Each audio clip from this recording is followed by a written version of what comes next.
થરાદ તાલુકાના વડાદર ગામે દૂધ ઉત્પાદક સહકારી મંડળીના મંત્રી અને ગ્રાહકો વચ્ચે મન દુઃખ થતા દૂધ મંડળીને ગ્રાહકો દ્વારા તારાબંધી કરવા માંગ। જ્યારે વડાદર ગ્રાહકો શું કહી રહ્યા છે જોઈએ આ વિડીયોમાં। રિપોર્ટ રમેશ ગિરી ગોસ્વામી, સરહદ ન્યૂઝ, બનાસકાંઠા।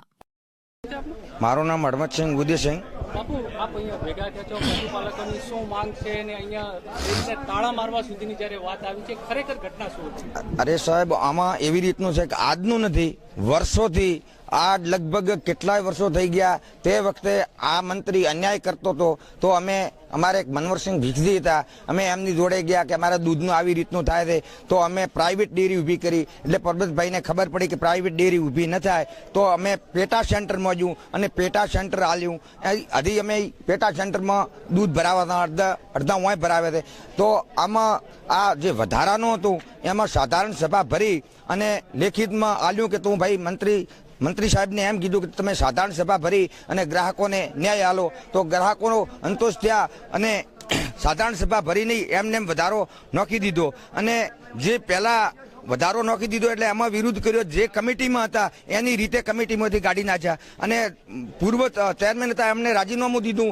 એ બરોબર છે, એ અમને ખ્યાલ બહારની વાત હતી। પાછળથી એણે એનો ખુદનો એનો કુટુંબી ભાઈ ચેરમેન તરીકે નિમણૂક કર્યો। પછી અમને હવે ગામને ખબર પડી છે।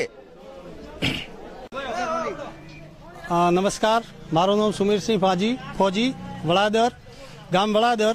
આજે જે વડાદર દૂધ મંડળી છે ત્યાં બધા માણસો ભેળા થયા છે એના મુદ્દામાં શરૂઆતથી વાત કરું તો આજથી લગભગ 4 યા 6 મહિના પહેલા જે પૂર્વ ચેરમેન હતા એમને રાજીનામું આપ્યું અને નવા ચેરમેનની વરણી કરવાની થઈ એટલે કોઈ પણ સભા બોલાવ્યા વગર બરાબર મંત્રીએ એમની રીતે નવા ચેરમેનની વરણી કરી નાખી। એનો અમે વિરોધ કર્યો એટલે જે જૂના કમિટી હતી એ બી એમની રીતે ચેન્જ કરી નાખી।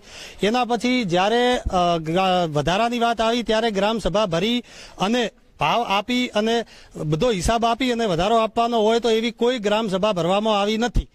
જાણ કરવામાં આવી તો કીધું કે ગ્રામસભા ભરીને તમારે હિસાબ જોઈએ તો મળી જશે, બટ કોઈ પણ કમિટી બદલવામાં આવશે નહીં। કમિટી 5 વર્ષ માટે ફિક્સ છે, એમની બનાવેલી કમિટી છે, 6 સભ્યો એમના છે, એમના પરિવારના જ છે। એવો કોઈ રૂલ્સ નથી હોતો કે કમિટી 5 વર્ષ માટે ફિક્સ થાય। આ ગામની ડેરી છે, આખું ગામ દૂધ ભરાવે છે। આ કમિટીની અંદર ગામનો દરેક સમાજનો માણસ દૂધ ભરાવે છે, એમાંથી કમિટીમાં હોવો જોઈએ।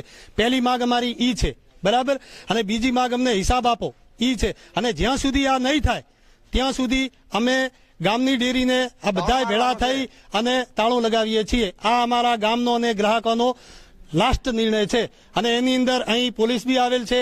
એમને બી વિનંતી છે કે અમારા ગામનું છે, મહેરબાની કરી અને અમને અમારા ગામની રીતે થતું હોય કરવા દો બરોબર। તમે તમારી ડ્યુટીના ભાગરૂપે અહીં વધાર્યા છો તો હવે તમે અમને અમારી રીતે કરવા દો। અમે કોઈ વાદગજીઓ કરતા નથી।